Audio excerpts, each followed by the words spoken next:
यवतमाळमध्ये शेतकऱ्यांच्या माती बोगस बियाणे आणि खते मारल्या गेल्याने शेतकऱ्यांची फसवणूक झाली असून शेतकऱ्यांच्या आत्महत्या वाढत आहे। त्यासाठी सरकारसोबतच कृषी विभागातील अधिकारी जबाबदार आहे। हे अधिकारी प्रत्येक कृषी केंद्र चालकाकडून पैसे उकळत असल्याचा देखील गंभीर आरोप मनसे नेता राजू उंबरकर यांनी केला आहे। वणी मारेगाव तालुक्यातील अनेक गावांमध्ये त्यांनी दौरा करून शेतकऱ्यांमध्ये जनजागृती केली। ज्या शेतकऱ्यांची फसगत झाली त्यांनी मनसेकडे तक्रारी कराव्यात, जेणेकरून मनसैनिक शेतकऱ्यांना न्याय मिळवून देतील। कृषी विभागाचा गुन्हा नियंत्रण विभाग बोगस बियाणे व खतांच्या कंपन्यांशी हात मिळवणी करून शेतकऱ्यांचा विश्वासघात करत आहेत। त्यामुळे या शेतकऱ्यांना तत्काळ दर्जेदार बियाणे मोफत उपलब्ध करून द्यावे, अन्यथा मनसैनिकांच्या रोषाला सामोरे जावे असा इशाराही राजू उंबरकर यांनी दिला आहे।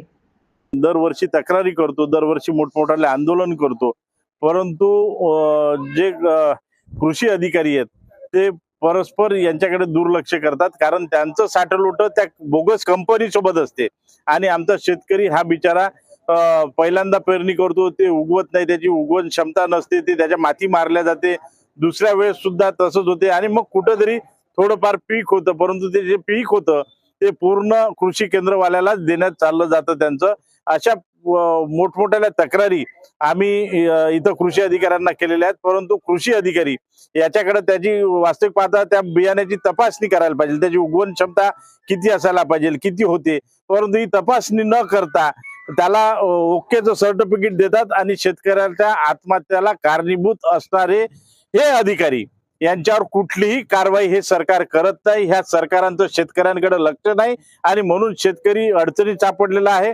विशेष बाब अशी की मुख्यमंत्री महोदय सुद्धा आमच्या विदर्भातले आहेत, इथून हाक दिली तर आवाज जाते, इतक्या जवळ आमचे मुख्यमंत्री असताना सुद्धा आमच्या जिल्ह्यामध्ये मोठ्या प्रमाणात आत्महत्या होतात, बोगस बियाणे येते, बोगस फवारणी करताना विष बाधा आमच्या शेतकऱ्याला होते आणि नंतर 10-20 जण शेतकरी मेल्यानंतर कुठेतरी थातूर मातूर कारवाई केल्याचे दिसते आणि म्हणून आम्ही सर्व शेतकरी सर्वजण या सरकारचा निषेध करतो, या अधिकाऱ्यांचा निषेध करतो। हे मिलीजुली सरकार आहे, शेतकऱ्यांच्या टाळूवरचं लोणी खाणारं हे सरकार आहे। आम्हाला माहिती अशी मिळालेली आहे की कृषी अधिकारी हा प्रत्येक कृषी केंद्रातून 5,000 रुपये महिना घेतो, प्रत्येक कृषी केंद्रातून।